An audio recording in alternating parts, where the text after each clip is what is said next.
Yes nuko tukaba turi neza na neza ukwezi kudasanzwe muri uno mwaka.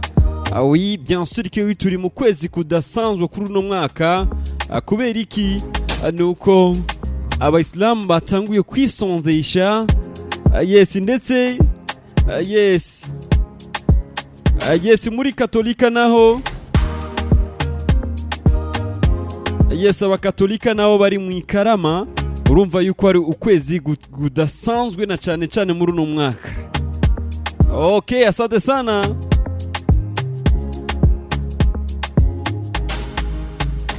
Yes, nkundire rero tuje mu makuru yo hirya no hino. Yes, makuru ariko ravugwa ngo kubaririmbyi kule na huku, bikimaanisha huku na kule. Hapa ndipo nafasi yake, niho umwanya wo kumenya amakuru ya huku na kule canke huku na huko. Yes, uciye kama kawaida mu kiganiro Hit Music canke ku rubuga rwanje rwa page yanje ya Facebook Sulesindimu, niho woronka amakuru aramvuye, amakuru ari ku gihe, ku mwanya kila siku kila wakati, na kuletea 1 2 3 ambazo hizo zinakuwa zinegongana au zina trend huku na kule.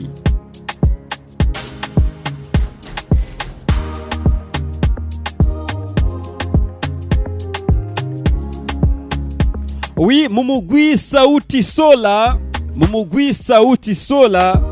bien Emma. Uno musaza yamenyekanye cyane mu mugwi sauti sola. Uno musaza uwo muririmbyi muri sauti sola ari mu baririmbyi canke ari mu bantu bahuye n'umukuru w'igihugu cy'u Rwanda Paul Kagame, aho byabereye yabaye mu mpera y'ino ndwi.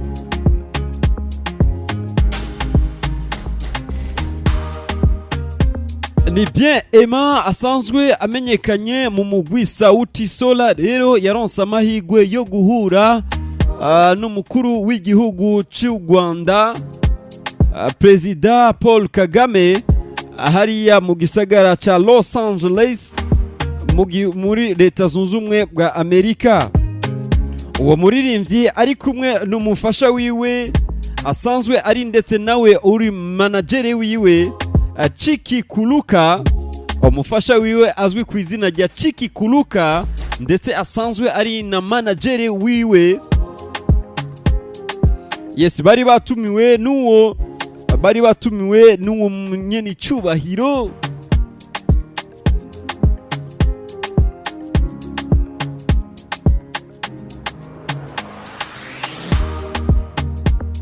Ico gihe bari batumiwe kugira baganire ndetse barabe hamwe urukino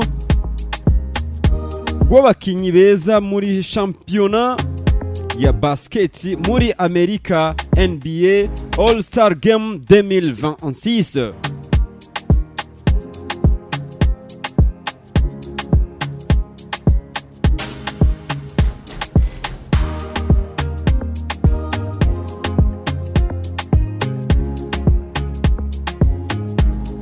Uwo muririmbyi rero bien Emma, inyuma yo guhura n'umukuru w'igihugu cy'u Rwanda, yagize ati amateka ya Afrika agiye kwandikwa.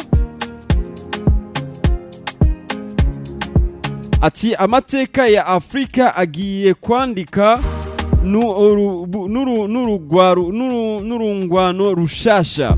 Ayo n'amagambo y'umuririmbyi bien Emma yasanzwe amenyekana mu mugwi sauti sola, ahejeje guhura n'umukuru w'igihugu cy'u Rwanda Perezida Paul Kagame. Umuririmbyi ari kumwe n'umufasha wiwe ndetse na manager wiwe Chiki Kula, inyuma yo kuganira ndetse no kuraba championa ya basket muri Amerika y'abakinyi beza b'umwaka w'2026. Rwari urukino ruhuza abakinyi bo mu gihugu cy'u Rwanda no mu gihugu cha Uganda, cha Kenya plutôt.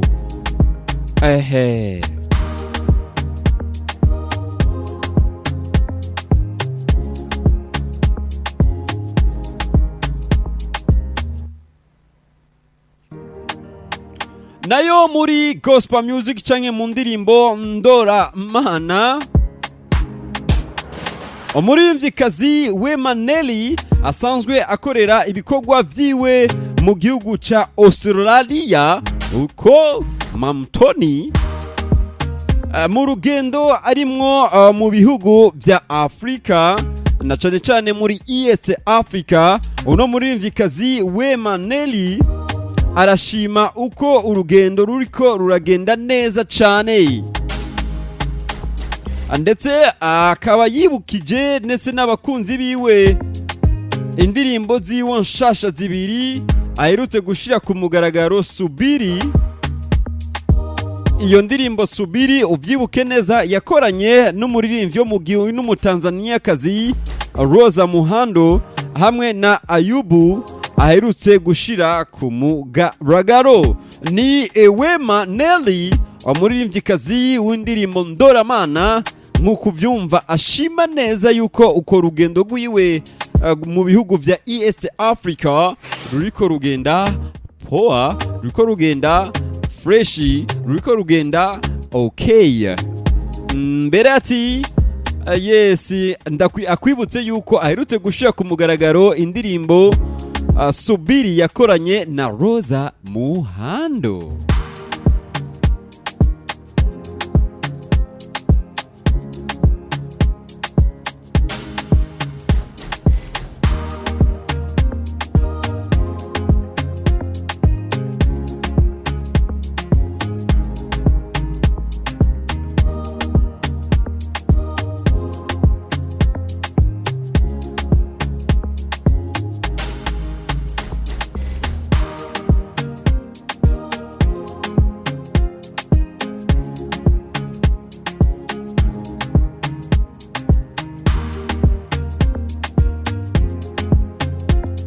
Nayo kurundi ruhande muri Iteka Music indirimbo uno musaza D1 canke Dieudonné Izere, indirimbo yafashije umuririmbyi indirimbo yafashije umuririmbyi Izere, indirimbo Abisi byagaragaye ejo yuko igiye mu rutonde rw'indirimbo muri kino gihe ziriko zirahurumbirwa canke iriko irarabwa cane ku rubuga rwa channel ku rubuga rwa YouTube.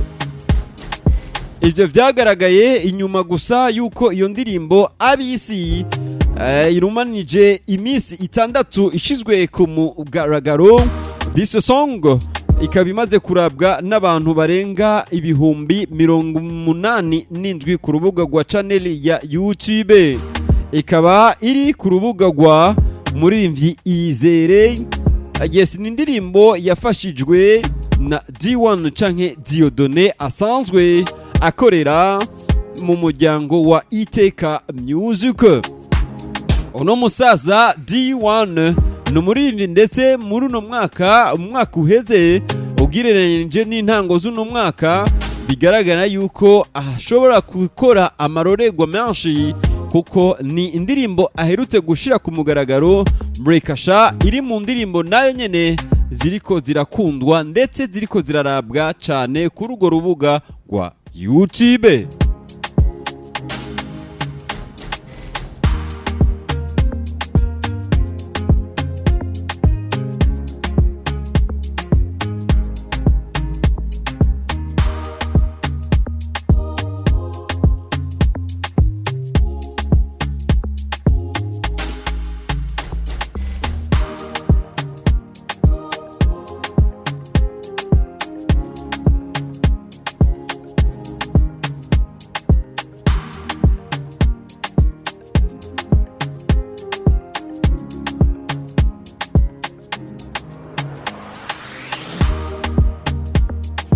Nayo kuri uyu wa mbere itariki 16 umunyabamanga nshingwabikorwa wo muri komine Gitega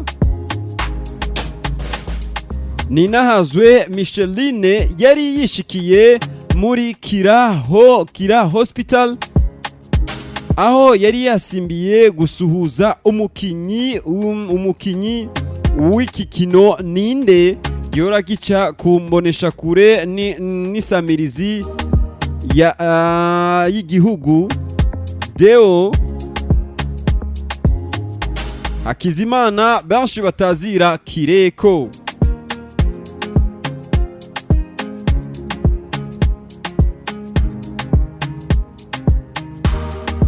Aho yabigize ivyo ni mu gihe hamaze imisi hari ibihuha yuko uyo mukinyi Kireko yoba atakiri muzima.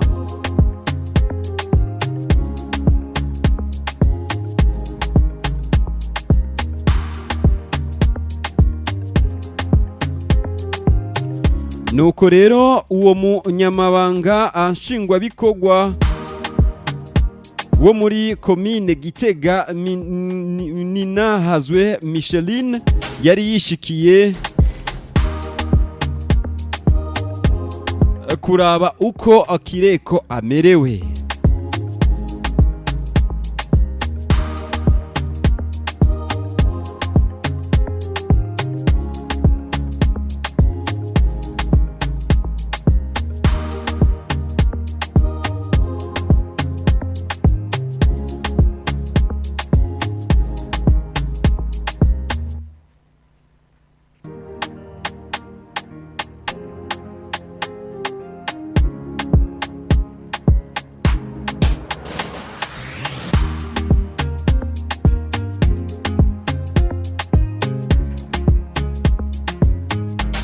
Nayo inyuma y'igihe kitari gito umuririmbyi Iva Music azinze impuzu ziwe n'amabegi yiwe akimukira neza na neza mu gihugu cy'u Rwanda, uno musaza abandanya atungura canke atangaza abantu benshi na cane cane muri kano karere.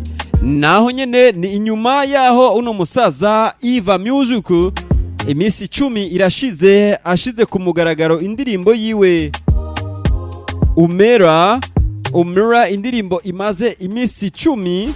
Nuko uno musaza Iva Music ari kuri stage yagaragaye neza asavye umwigeme Marina kumubera umugore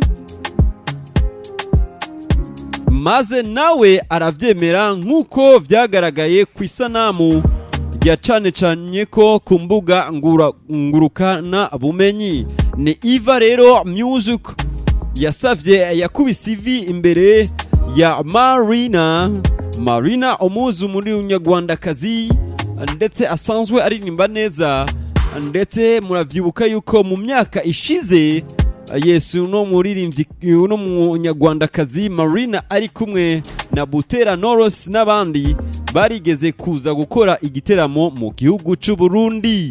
Nuko rero Iva Music akaba yarakubise ivi hasi asaba Marina kuzomubera umugore. Yes, nuko Marina nawe ati yes I am, aravyemera pe. Oho.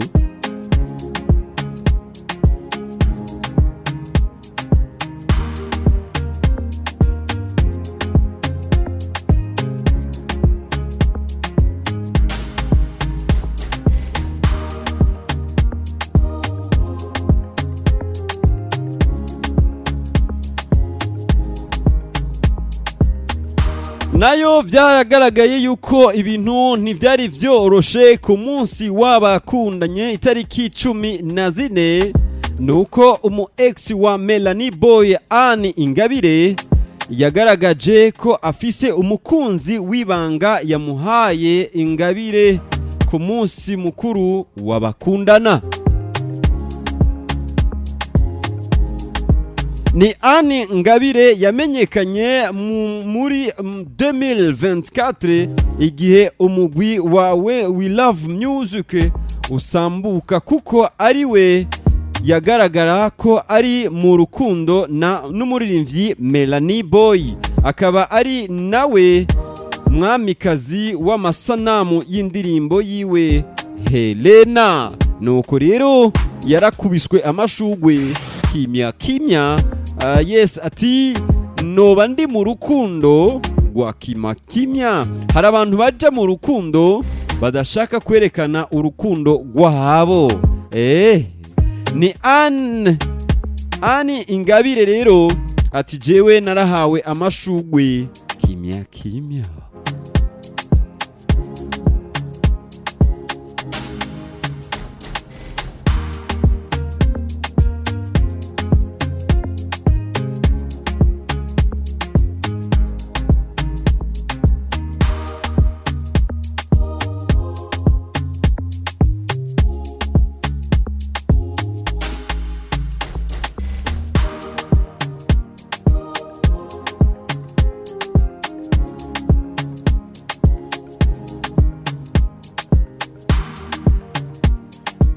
Imyidogo no guterana amajambo hagati ya Lolilo na Shani Queen kurabandanya.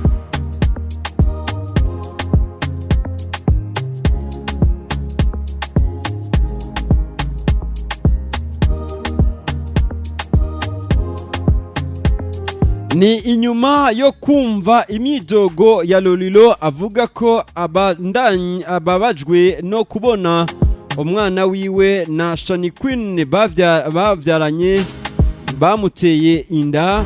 Shani Queen yavuze ko uyo mwana Lolilo yamwihakanye kuva kera.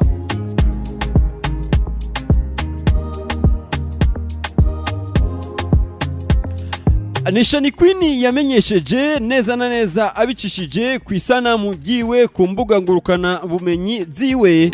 Yavuze yuko mu myaka 14 Lolilo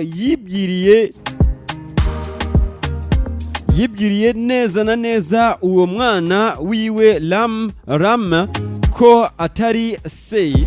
Aramwihakana kugeza aho uwo mwana asaba nyina kuja kumwandikisha nk'udafise se. Tuhora tuvigira abantu b'Imana. Ni Shani Queen yemeje ko amaze amashure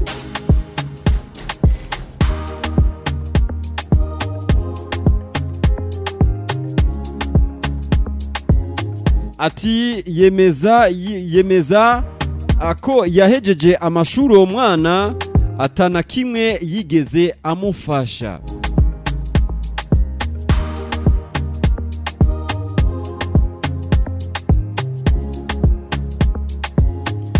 Ikindi yemeje Shani Queen yavuze yuko suwo gusa hari n'abandi bana Lolilo yavyaye ariko akabihakana. Uko rero no guterana amajambo hagati ya Lolilo hamwe na Shani Queen bivugwa ku mwana wabo yobo muri kino gihe afise inda.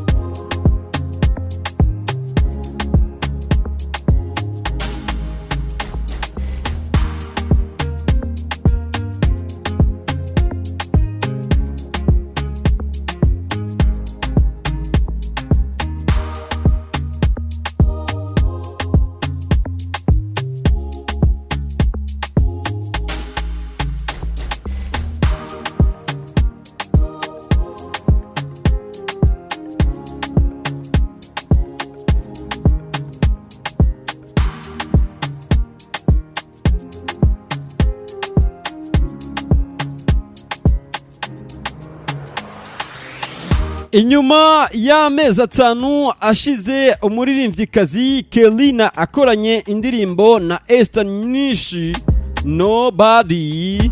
Indirimbo gushikubu imaze kurabwa n'abantu barenga ibihumbi 80. Nuko Kelina bigaragara yuko mu rukundo biriko birashuha. Aho ni mu gihe Kelina yavuye mu gihugu c'u Burundi mu ntango z'ukwezi kwa Ruhuhuma, atavuze neza na neza ahantu agiye, ndetse no manageri wiwe ataco yabivuze ko. Twabonye gusa afashe rutema ikirere arasepinga. nuko rero Kelina akaba yagaragaje ko ariko agira ibihe byiza mu mahoteli n'umusore bari kumwe mu rukundo wa kimya kimya. Uwo musore ni nuko Kelina ataramushira ku mugaragaro. Ndakwibutse yuko uno mwigeme Kelina yamenyekanye cyane ku ndirimbo yiwe Panado, ndetse akaba n'indirimbo yiwe ifise abarorizi benshi ku rubuga rwiwe rwa channel ya YouTube, naho inyuma y'iyo ndirimbo Panado ni Kelina yashize ku mugaragaro indirimbo Wanjara umwaka urashize, acakurikiza indirimbo Gotomera, acakurikiza indirimbo Iriba, noneho aherutse gushira ku mugaragaro indirimbo Nobody ari kumwe na Esther Nyinshi nka featuring.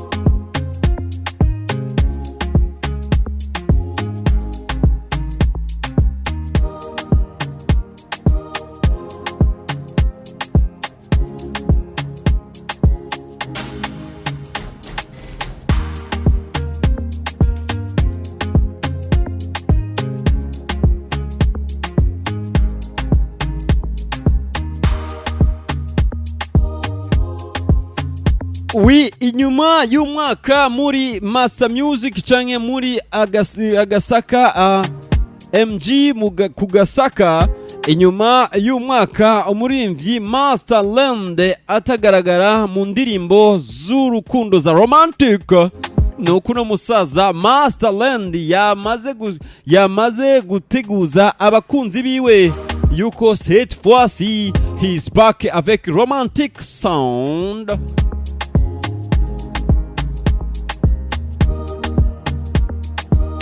Nkuko yashize ku mugaragaro amwe mu masanamu amagaragaza yuko ari kumwe n'umwigeme mwiza, aho yagaragaje abakunzi biwe yuko muyitegure yuko Masterland agiye kugaruka n'indirimbo ya romantic sound. Muri iyo ndirimbo akaba yayise izina Ntundekure. Ni indirimbo rero agomba gushira ku mugaragaro, izoba ari indirimbo nshasha. Ndakwibutse yuko ni Masterland amezi 9 arashize guharura gusubira inyuma kuva no munsi, nuko no musaza aherutse gushira ku mugaragaro indirimbo Matata official video, indirimbo yakunzwe cyane bien sûr que oui, naho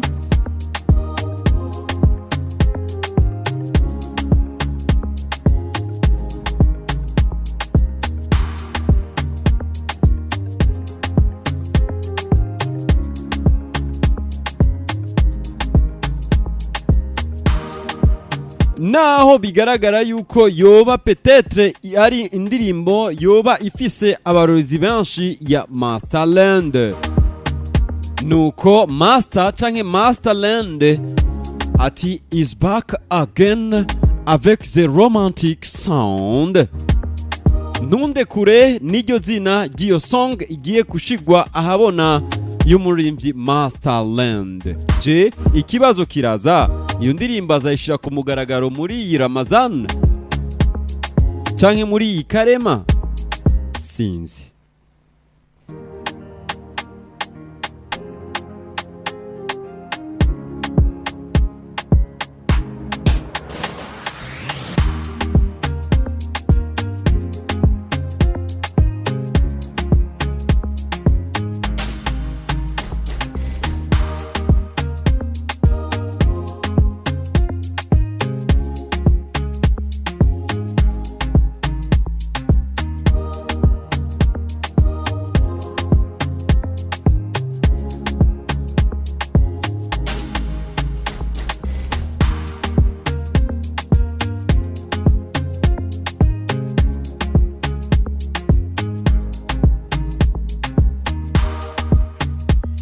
Yes, mu gihugu ca Uganda inyuma y'umurivyi Jose Chameleone yo kugura Black FM gahinduka izina Chameleone FM Bujumbura, uno musaza yagaragaje amafoto ndetse bimugaragaza agaragaza yuko yabazwe ijisho ry'ububamfu. Uwo murivyi yavuze yuko iryo jisho ritari ribona neza. Ku masanamu yashize ku rubuga rwiwe rwa Instagram nuko Jose Chameleone yagaragaje afise ibipasuma vyinshi kwijisho ryiwe ry'ibubamfu. Yamenyesheje ati jewe kubganje iri jisho ntiryabona neza. Ku rundi ruhande imisi ine irashize ni Jose Chameleone yagaragaje indirimbo yiwe nshasha ari kumwe n'umuririmbyi Palason. Umuririmbyi Palason mwibuke neza yuko amaze gukorana indirimbo na umuririmbyikazi Iritina Da Queen asanzwe yubatse canke asanzwe aba mu gihugu ca Uganda mu gisagara ca Kampala. Nuko Palason ku ndirimbo ari kumwe na Jose Chameleone umutima ngungwa ni indirimbo yabo rero igifise gusa only imisi ine. Nuko Jose Chameleone muri kino gihe anaumilia maumivu ya operation ya jicho.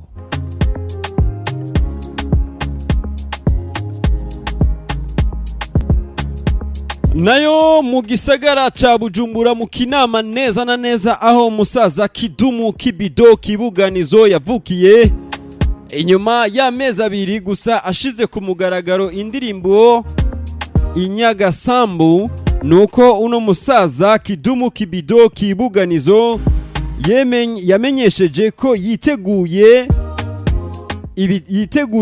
ibiteramo byo kuzunguruka Ubwongereza ndetse na Canada.